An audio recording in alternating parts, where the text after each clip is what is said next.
ሀገራችን ኢትዮጵያ በተፈጥሮ ሀብቷ የታደለች በአኩሪ ታሪኳ የከበረች በህብረ ብሔራዊ መልኳ የተዋበች የበርካታ ባህላዊ እሴቶች መገኛ ባለጸጋ ሀገራችን መንግስት ተፈጥሯዊና ታሪካዊ ሀብቶቻችንን አኩሪ ባህላዊ እሴቶቻችንን የነዚህ መገለጫ የሆኑትን ክብረ በዓላቶቻችንን እንዲጠኑ እንዲጠበቁ እንዲለሙ ይዘታቸውንም ጠብቀው ከትውልድ ወደ ትውልድ እንዲሸጋገሩ ከሚያከናውነው ተግባር ባሻገር በዓላቱ በድምቀት እንዲከበሩ ትኩረት ሰጥቶ እየሰራ ይገኛል። በሀገራችን ከመስከረም ወር መጀመሪያ ጀምሮ በተለያዩ የሀገራችን ክፍሎች የተለያዩ ክብረ በዓሎች ይከበራሉ። እነዚህ በዓላት በህዝቦች መካከል አንድነትን፣ አብሮነትን እንዲሁም ህብረ ብሔራዊ አንድነትን ከማጠናከር ባሻገር ታሪካዊ፣ ማህበራዊ፣ ኢኮኖሚያዊና ፖለቲካዊ ፋይዳቸው እጅግ የጎላ ነው። ከነዚህ ጉልህ ሀገራዊ ሚና ካላቸው ክብረ በዓላት መካከል በቦሮ ሽናሻ ብሔረሰብ ዘንድ በልዩ ድምቀትና ዝግጅት በወርሃ መስከረም የሚከበረው የጋሪ ወሮ በዓል አንዱ ነው።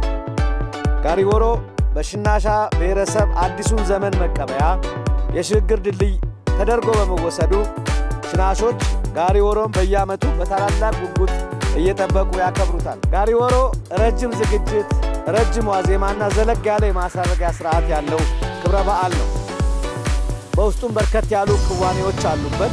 የጋሮ በዓል ያለምንም የሃይማኖት፣ የዕድሜ፣ የጾታና ብሔር ልዩነት በሁሉም ተሳትፎ የሚደረግበት በአብሮነት የሚከወን ልዩ በዓል ነው። ከታላላቆች ሰምተን ድርሳናትን አንብበን እንደተረዳ ነው በዓሉ በሁሉም የበዓሉ ተሳታፊዎች በጉጉት የሚጠበቅና የሚናፈቅ ለማህበራዊ መስተጋብር፣ ለአብሮነታችን መጠናከር፣ ለሀገራዊ ገጽታ ግንባታችን ጉልህ ሚና የሚጫወት የሀገር በዓል ነው። በመሆኑም ይህ ሀገራዊ ሀብት እንዲለማ እንዲጠበቅና ታሪካዊ መሰረቱን ሳይለቅ ለትውልድ እንዲተላለፍ እንዲተዋወቅ ሁላችንም በየደረጃው ኃላፊነታችንን እንድንወጣ በዛሬው በዓል አጋጣሚ ጥሬን አስተላልፋለሁ።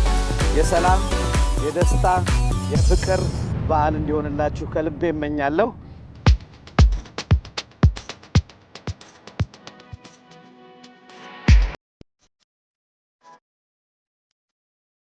በቤኒሻንጉል ጉሙዝ ክልል 5 ነባር ብሔረሰቦች አሉ። ሌሎች ብሔር ብሔረሰቦች በጋራ የሚኖሩ አሉ። ከነዚህ 5ቱ ብሔረሰቦች ደግሞ የሽናሻ ማህበረሰብ አንዱ ነው። ዛሬ የምናከብረው የቦሮ ሽናሻ ማህበረሰብ የዘመን መለወጫ በዓል ነው። ይህ የዘመን መለወጫ በዓል ጋሪ ወሮ ይባላል። ይህ በዓል በተለያዩ ኩነቶች መስከረም ወር ውስጥ በተለያዩ ቦታዎች ይከበራል። ስለዚህ በዓሉን ለቀጣይ ትውልድ ለማስተላለፍ ብዙ ስራዎች መሰራት አለባቸው። ከነዚህ ውስጥ አንዱ ደግሞ በየዓመቱ የዘመን መለወጫ በዓልን ማክበር ነው። ይህንን እንግዲህ ታላቅ በዓል ስናከብር በደስታ ነው የምናከብረው። ሁሉም የብሔረሰቡ ተወላጆች አሮጌውን ዓመት አሳልፈው ወደ አዲስ ዓመት ሲሸጋገሩ ቂምና ጥላቻን አስቀርተው የተጣሉም ካሉ እርቅን ፈጽመው ታርቀው ይቅር ተባብለው ከአሮጌው ዓመት ወደ አዲሱ ዓመት የሚሸጋገሩበት ዘመን ስለሆነ ይህንን በዓል እያከበርን እንገኛለን። ለቦሮ ሽናሻ ተወላጆችና ለሌሎች ብሔር ብሔረሰቦች እንኳን ለጋሪ ወሮ በዓል ዘመን መለወጫ በዓል በሰላም አደረሳችሁ አደረሰን ይላለሁ።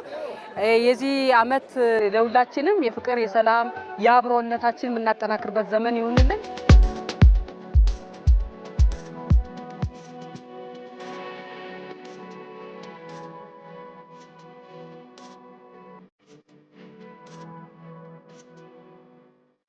ጋሮ ማለት በዓሉ ነው። ወሮ ማለት በዓል ዓመት በዓል ማለት ነው። ጋሪ ወሮ ማለት የዘመን መለወጫ በዓል ማለት ነው።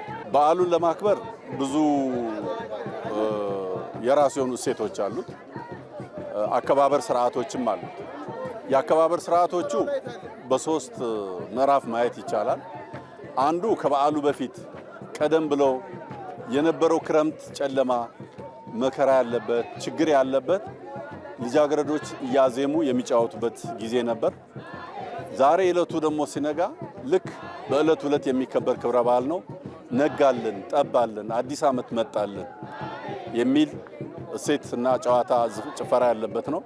ሶስተኛው ምዕራፍ ደግሞ ከበዓሉ ዕለት በኋላ በዋዜማው ጀምሮ የመልካም ምኞት ዓመቱ የሰላም ይሁን፣ የደስታ ይሁን የአብሮነት ይሁን ተብሎ የሚጨፈር ባህላዊ ጭፈራዎች ያሉትና በዚህ ልክ ነው የጭፈራዎች አከባበር። ከዚህም ባለፈ እንደ ትላንትና ምሽት ደግሞ ተራርቆ ያለ ዘመድ ከታላቅ ወንድሞቻቸው ቤት አባቶቻቸው ቤት ተሰብስበው የሚገናኙበት ነው። እንግዲህ አከባበሩ ይህን ከሆነ የቦሮ ሽናሻ ብሔረሰብ በዓል አከባበር ስንመለከት የአብሮነት በዓል ነው። እንደምታየው ህፃናት አሉ፣ ወጣቶች አሉ። ምንም አይነት ልዩነት አይደረግም። የተለያየ ማህበረሰብ አብሮ የሚኖረው ማህበረሰብ ሁሉ ጋር አብሮ ነው የሚያከብረው እና የአብሮነት በዓል ነው።